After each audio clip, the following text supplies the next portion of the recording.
এই রান্নাটা হয়ে গেলেই সবাইকে ডেকে খেতে বসিয়ে দেবো বৌমা। আচ্ছা মা, ঠিক আছে। মা, মা, এই বাঞ্চতটা এখানে কেন এসছে? তুই কার কথা বলছিস? এই যে মাসিমা, আমার কথা বলছি গো। আপনার ছেলেটা না খুব দুষ্টু, একটু ইয়ার কিউ বোঝে না বাবা গো বাবা। হ্যাঁ গো, তুমি আমার ভাইকে গালাগালি দিলে। বাড়াটা গালাগালি দেবো না তো কি দেবো? ও বলছো তার বাল বাড়া আমাকে ঘরে একা পেয়ে আমার প্যান্টের ভিতরে হাত ঢুকে দিয়েছে।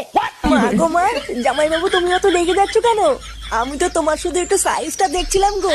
কি ছিল হোম তার বাল? বাড়ি গিয়ে বাবার সাইজ দেখবি যা। কি সব উল্টো পাল্টা কথা বলছিস তুই? যা বলেছি ঠিকই বলেছি। লেওরা আজকে প্যান্টের ভিতরে হাত ঢুকে দিচ্ছে, কালকে তো বলবে হালকা করে পুঙাও মেরে দাও। এই কি হয়েছে রে? এত চেঁচামেচি কিসের?